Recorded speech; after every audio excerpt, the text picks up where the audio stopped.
That's one of the main reasons people feel motivated at work, is they feel they're giving opportunities to grow.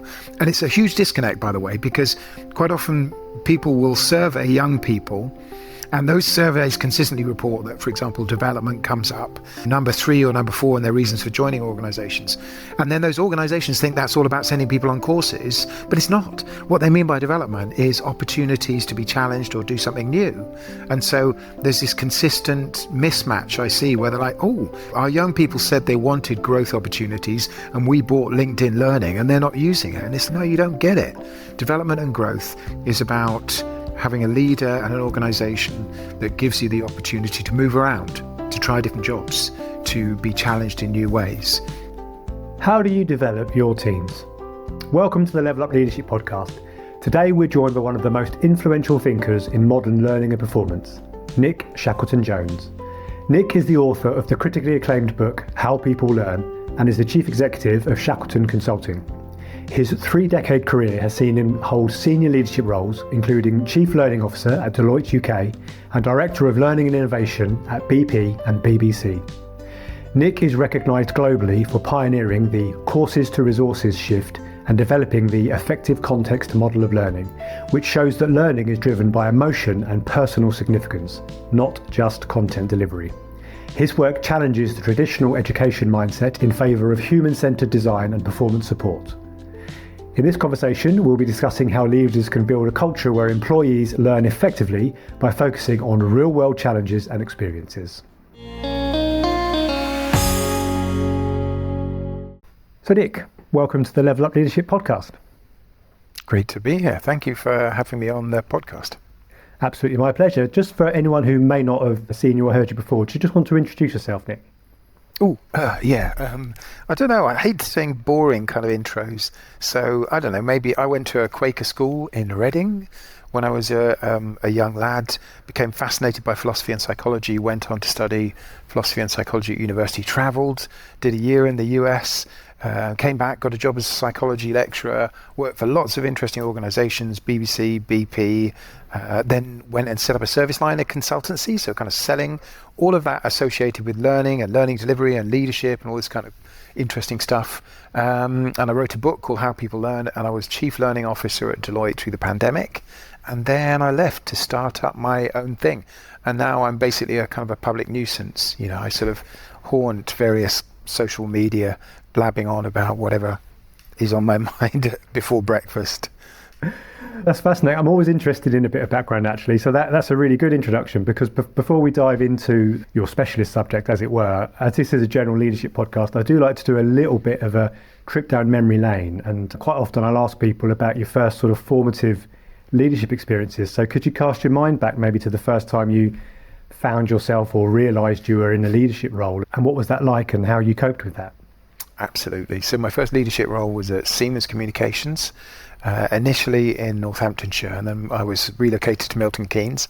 I think it was just back in the day where people, some of your listeners may remember this, where there was an internal post, so we didn't even have email. You would write things on a letter or print it on a document, put it in a big envelope, write the name on it, would come back with a different name when you cross it out. So I was given a leadership role. I didn't really understand what that meant. I was told, here's your office, here's your desk. I had a separate office and a desk, and I had a secretary, and it was like, and here's your secretary. Like, this was just, you know, something you were entitled to. And I think my only saving grace was that I didn't cosplay leadership. Do you know what I mean? As an initial leader, you kind of think, oh, I know how I'm supposed to act. You know, you've seen a leader on movies. And I just was this bumbling kind of Mr. Bean character, made lots of mistakes, and was still able to laugh at myself. And it took me a long time to learn how to be even a half decent leader, I think. So yeah, that's how things started out. No faking it till you were making it. Yes. I mean, I'm not saying that was kind of the model. I'm just saying I didn't pretend to like know more than I actually did or be more competent than I was. I mean, I hired people. I made some bad hiring decisions along the way. But, you know, we had fun and we did adventurous things. And I always I'd never liked hierarchy and authority, so I was a very sort of anti-authoritarian leader. And sometimes I think the worst kinds of leaders are the ones who crave authority because they will abuse it as soon as they get their hands on it. That's really interesting. I think it takes a certain amount of confidence to actually go in with that sort of, I don't know if vulnerability is the right word, but to not try and just act into a leadership role, but actually be yourself, find out the way of operating that works best for you and your teams, and then evolve into a leader rather than just trying to hit the ground running when you're really not ready. Yeah, so I've spent a big part of my career working on leadership programs, and actually in particular first level leadership programs. And the way that I do that, which is slightly different to most of the way that L&D works, is I spend time talking to people, specifically the leaders. So in other words, in BP, for example, I ran 13 different focus groups in the US and the UK, talking to leaders about what their experience was like. And it was extraordinary. And I think one of the common themes that emerged from that was that many first-time leaders default to parenting. They try to lead in the way that their parents parented. And the reason they do that is, and nobody tells you this, is you get made a leader quite often on the basis that you're good at a particular job, which is completely different to leadership. And then you're plunged, you're given this leadership title, and very quickly you realize you have absolutely no idea what you're doing.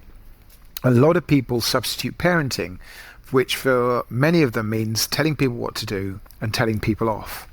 And the problem with that is that most people don't like being treated like children. Whatever the parenting style is, they pick up on that.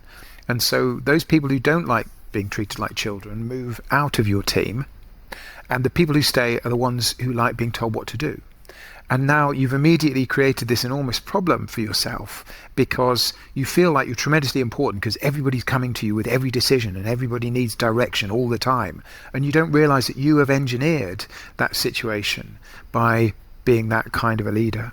So generally, I think leaders do very quickly fall into the trap of being bad leaders without any ill intention, but just by defaulting to what they think they're supposed to do as a leader. It's quite comfortable, isn't it? If you've been promoted because of your expertise as an individual contributor, it's quite comfortable to then dip back down if things aren't going well. And it feels natural and it feels quite supportive. I see it a lot with new leaders. And I guess there's quite a good link there to some of the things I was hoping to talk to you about, because part of the solution, I believe, is obviously you want to upskill your team so that you don't feel the need to dip down and you've got competency within the team that they can hopefully be the performer that you used to be. But then there's a problem there because a lot of leaders don't know how to do that and they don't know how to upskill their teams necessarily. Maybe if they're in a big organisation, there might be an L&D offer, or if it's a smaller organisation, it might be a little bit more in-house. And I know one of your core messages, which I really believe as well, Nick, is that people don't necessarily just learn from reading a fact or doing an online course. What they remember is the emotions or the personal significance of situations or things they've experienced. And if there's a real desire and a connection with what it is they need to do, then that's when the learning will follow. You don't get that from sheep dipping someone through a mandatory course. So have you seen any examples, or what would you advise that works well? Yeah, so this is something that a problem that many organizations have and that I build programs around. I'll start with a story. So we used to run Learning at Work Week at Deloitte, and many organizations have something like this.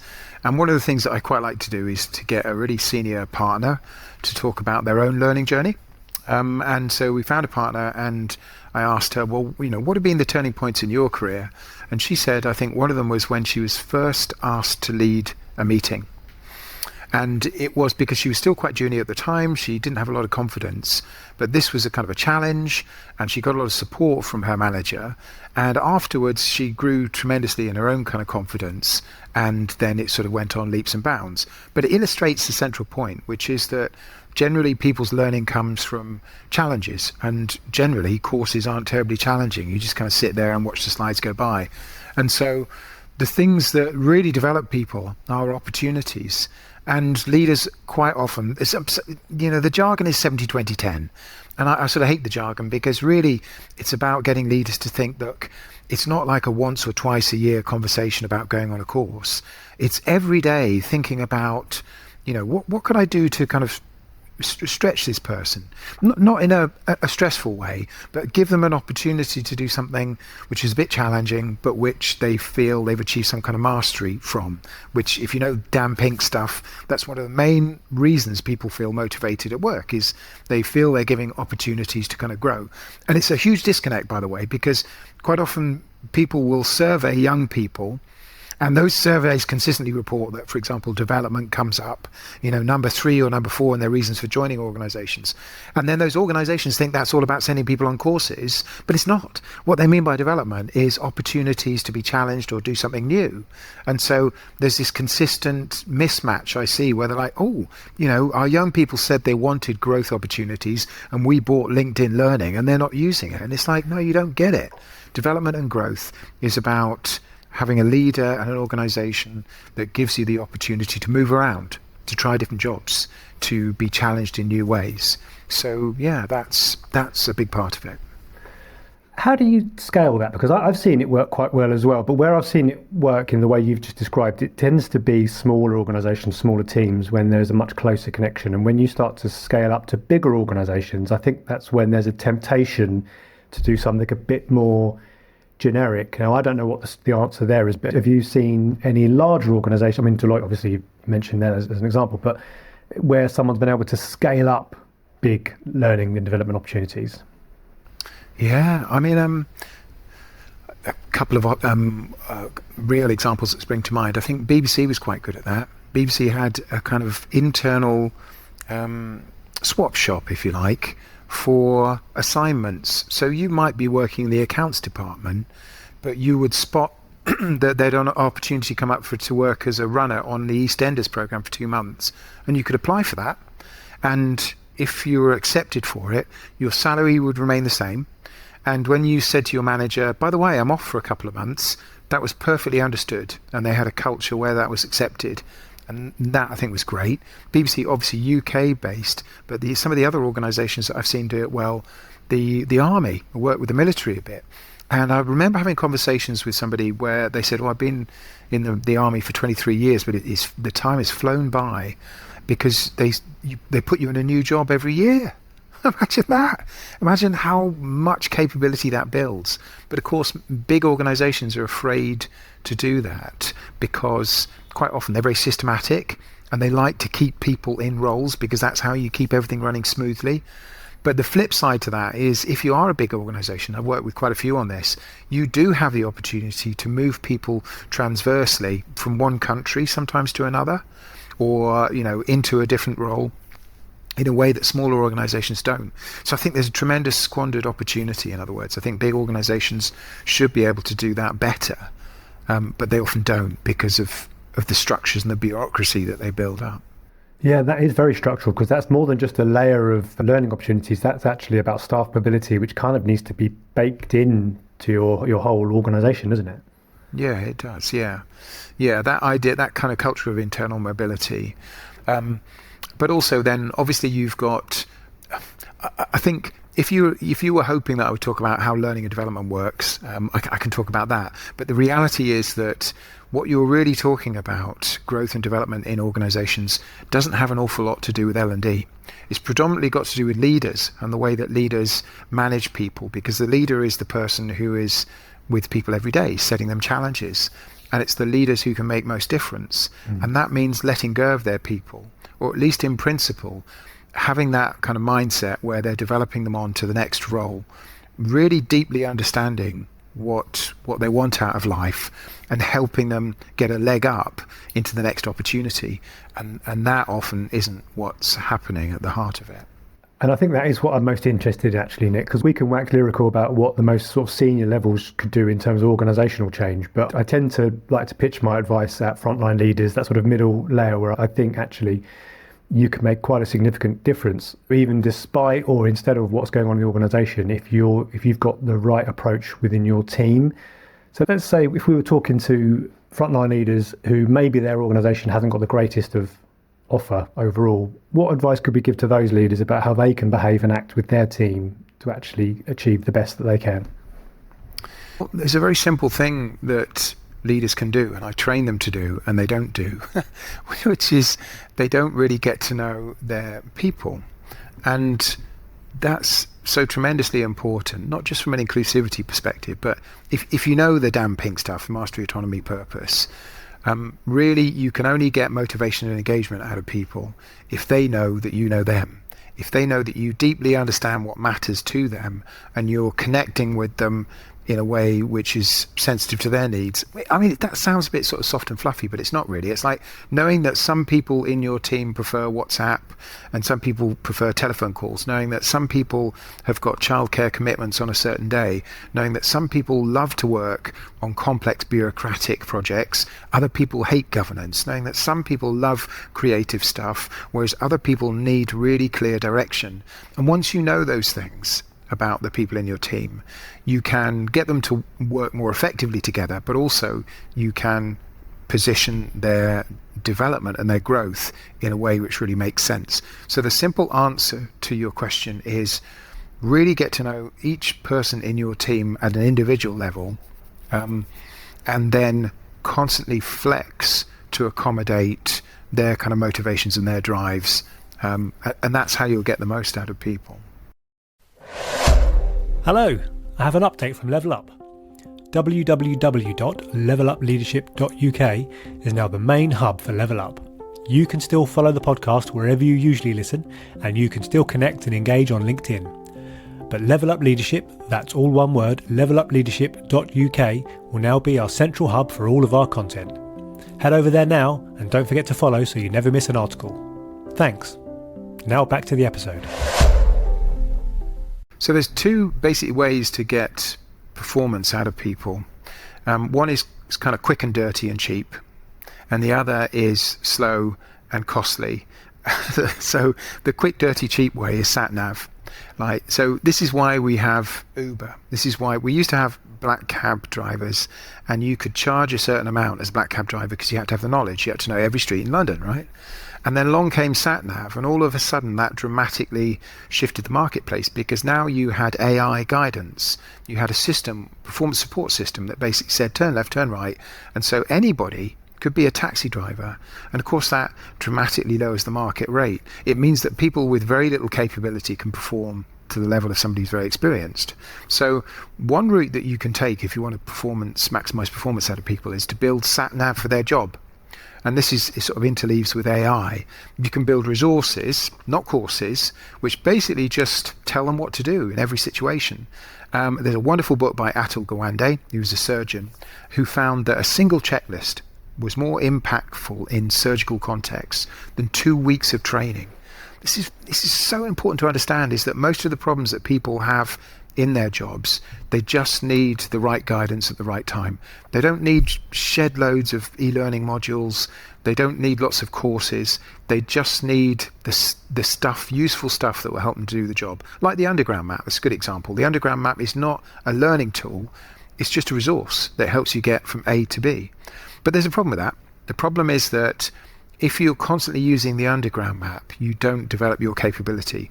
You and I probably remember the era of Sat Nav. Before Sat Nav, we used to use maps. I was a salesman at the time. I literally used to, have to highlight the route to go to a different client on the map, and then I would get lost. And then everybody collectively decided that was just nuts, and we just follow the Sat Nav now, right? But we've lost that map reading capability. So this is the point, is that many organizations can use things like AI and resources to get people to perform very quickly, but you're not building their capability. In fact, you're doing the opposite, you're eroding it. So there are times when you might actually want to build an experience which challenges people in some way, so that you build this kind of deeper capability into your people. And that also might be one of the attractions to your organization, is that you offer those kinds of experiences. So that's really important to understand, is that organizations have got a critical decision about where to just use performance support resources to eliminate the need to learn, and where they want to build more costly experiences which are challenging, where you build those deeper capabilities in your people, and you're investing ultimately for the future. Yes, about that long-term resilience in the team, having people who know what they're doing rather than just being told what to do on a day-to-day basis. I think about AI a lot. I know we mentioned this obviously before we came on this call. I was thinking about when I first started it was a training team about 20 years ago. The first week was dull as dishwater because they had me cutting screenshots off of a system to put into wireframes for training. Yeah. But when I look back, that told me an awful lot about the system that we were training on, the system we were using, and it gave me some exposure. Now, AI is going to automate a lot of that stuff. And it is dull work that you don't really want people to be doing. But where do you then get that basic level of understanding for the brand new guy like I was at that time? So I do worry that maybe we're going to have a bit of an apprentice gap, as I call it, where if everything low level, your screenshots, your minute taking, drafting a first email, whatever it might be, if all of that is done by AI, we might actually miss out on some of those very basic learning experiences at the very beginning of someone's career. Yeah, it's a big question, AI. I'm glad, we're talking about it. In 2018, the World Economic Forum published a report on the future of work. And basically the line that they took was, if you're in a white-collar job, don't worry about AI and automation, because it's only going to do the routine stuff. It's not going to do any of the creative, complex, problem-solving stuff. And they were absolutely 180 degrees wrong, because today we have AI that's topping the charts, music-wise, that's on the verge of movie making, that's obliterated, lots of kind of journalism and kind of writing and marketing jobs, is doing the work of photographers in terms of image creation, and it can probably do the job of a leader. The prime candidate for replacement by AI is the CEO. If you think about that job, it's an impossibly difficult job for a human being to do. So much information, 24/7, that would be the place to start. So there are lots of challenging things to think through about AI, but I don't think it's just going to be the routine stuff that gets automated.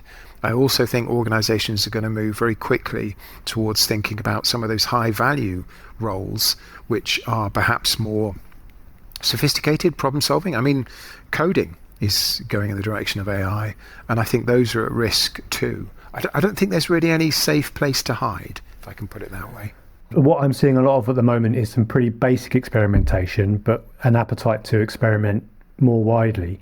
When it comes to learning and knowledge, I think AI is going to change that space as well. I hope it's not going to change genuine real world knowledge, but when it comes to in work knowledge, as in what systems do we use and how do we use them, that information is no longer going to be a precious commodity that is in someone's head, because it's going to be serviceable by AI. So I think that's probably going to need to change the way that we build our systems and our learning as well.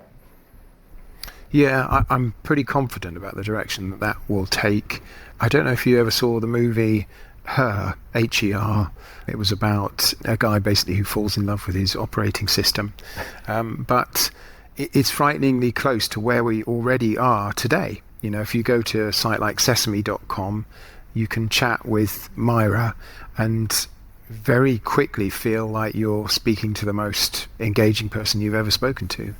And what's going to happen with learning and development is that people will have a companion. The question I don't know the answer to is, when you join an organization, let's say you join an organization like, I don't know, Unilever.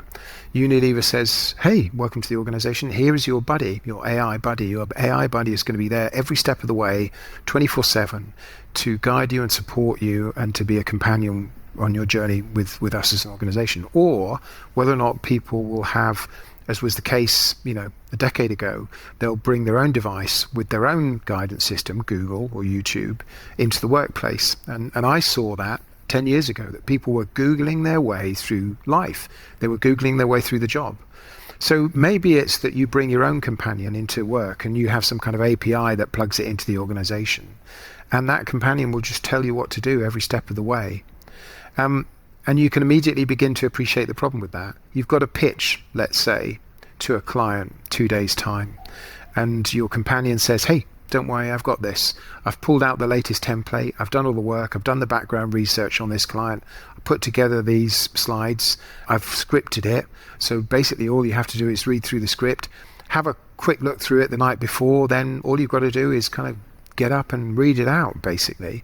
And there are pros and cons to that, as you can imagine. But that's sort of what the consultancies are looking at right now.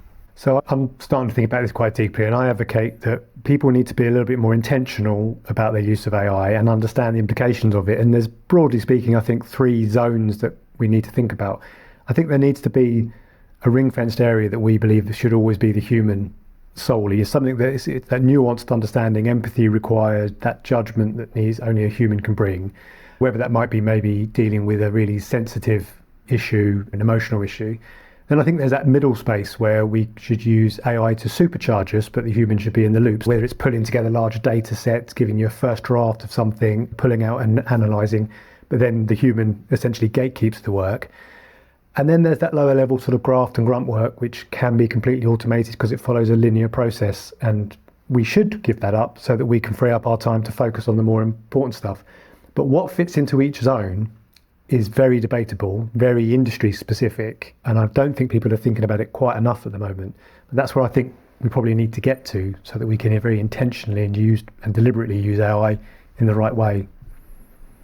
Yeah. Problem is, we're not going to do that. You know, we all stopped I don't know if you might remember this, but when Sat Nav was introduced, there was a period of time when we would second guess it. We didn't quite trust it, and we would check the routes against the maps. And then after a while, we just realised that was a pain, and we started just trusting the Sat Nav 100%, and we all collectively did that. The problem you've got with AI systems now is, first off, they're inscrutable. Very few people understand this. They're opaque. Nobody knows how they work. We don't really know what's going on inside them. And so, in a sense, you can't really look at the workings. You can ask the AI system to tell you the workings, and it will.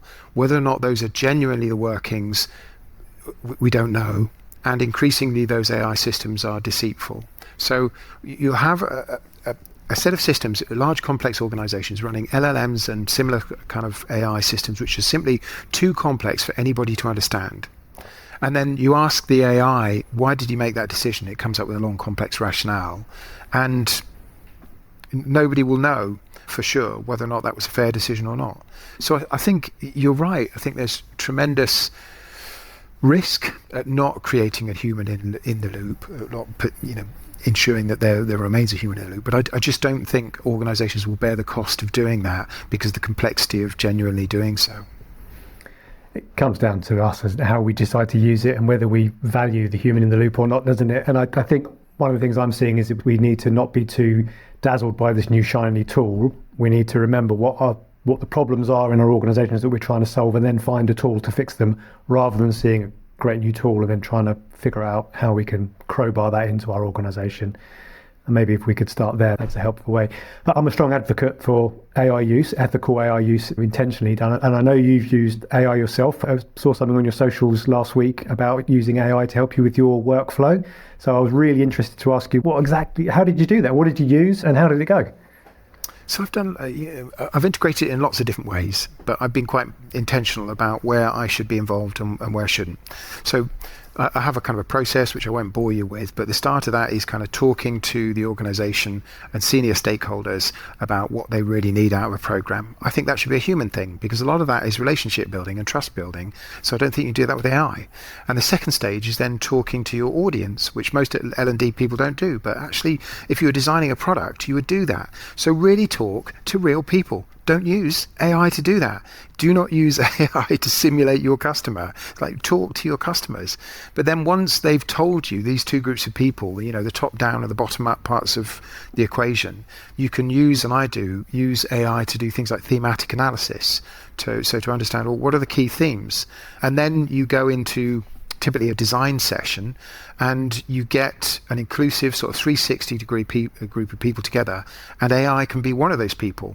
So it doesn't replace all those people, but it's one of the contributors. So AI can come up with some cool ideas about resources and experiences. So that's helpful. And then when they say, as this organization did, we need a really complex scenario, which is a great way to learn, by the way, actually give people kind of real lifelike scenarios. I don't know enough about that industry to come up, or it would take me weeks of research to know enough. And I found that I can use AI. I use Claude 4.5. and I use 5.1, GPT 5.1, and I sort of combine them, and I look at the best of both to come up with scenarios which are really in-depth and really realistic. And then you have to sense check it against a real person. And then probably I use AI for kind of image generation, all that. But the most exciting thing that I did on that particular program was I created an AI competitor and judge. So we had a series of scenarios that people were working through, and they had Eva, who I used HeyGen. I don't know if you know HeyGen. You can create AI avatars in combination with ChatGPT 5 to create this virtual character who appeared over Zoom and was both judge but also a competitor. So we put them through the scenarios, and they would have to come up with all these things that they would do. And then Eva would say, well, I would have done this, I would have done that, but I'm going to give you this many points for this and that. And it was a lot of fun, and it was quite experimental, and it worked. And I enjoyed that. When I hear that kind of design, that's music to my ears. When I think about a traditional e-learning, here's a 3-minute video, here's a bit of text, and here's a multiple choice question. Compare that with what you've just described. I know what kind of course I'd rather be going on. Thanks. Well, I mean, there's always room for improvement. I think the next level is going to be sort of real time. For me to be able to talk to AI the same way that I'm talking to you now, and for me to be unsure whether I'm talking to Lee, or kind of Lee's AI representative, that kind of uncertainty, which we're already seeing with imagery. People now often cannot tell what is AI generated and what isn't. And I think we'll very quickly, probably within the next year or so, reach the point where that same of real-time video, and that will start to get very interesting, because a lot of our interactions now are over Zoom or Teams or whatever. Yeah, it'd be very easy, wouldn't it, to hide behind an avatar. I'm sure people will tell the difference when I stop stuttering and stumbling. They'll know it's an AI avatar. Well, Nick, thank you. I've really enjoyed this conversation. Before we bring it to a close, how can people find out a bit more about what you're doing or connect with you? Sure. Well, it depends what kind of connection they want, really. So I'm on LinkedIn. That's my kind of more formal persona. So I talk a lot about learning and development, and you can find out what I do there. I have a website, shackletonconsulting.com. And then I basically, as I say, I kind of rant in my dressing gown before coffee in the mornings on TikTok. But, that's another side entirely.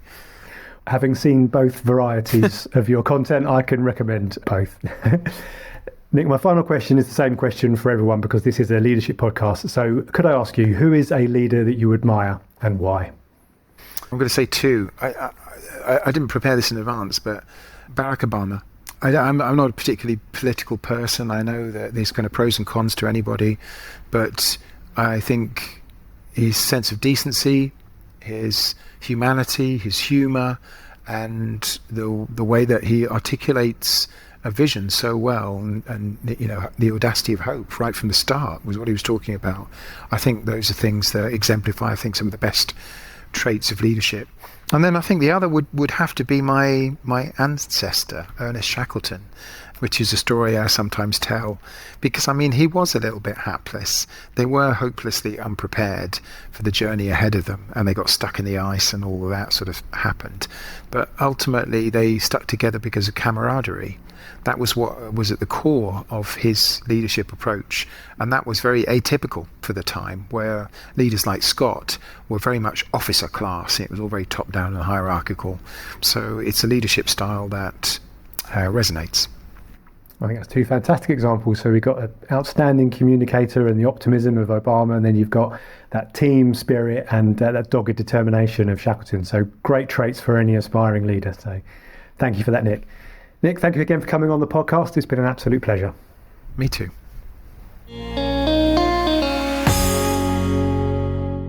So that was my conversation with Nick Shackleton-Jones. Now, Nick's clearly got some fairly strong and critical opinions about how some organisations continue to stick to traditional methods of sending people on mandatory courses. But what strikes me is that Nick doesn't just moan about those things. He's actually stepped up with a refreshing new approach that he shared with us all. He advocates for leaders getting to know their teams as well as possible, so that you can really understand what individuals need and how to support them on their development journeys. And he advocates for creating not just courses, but learning experiences, opportunities for people to try and test out new ways of working, to be exposed to different opportunities. Maybe not just through L&D offers, but actually through staff mobility and getting the opportunity to move around and actually work in different roles.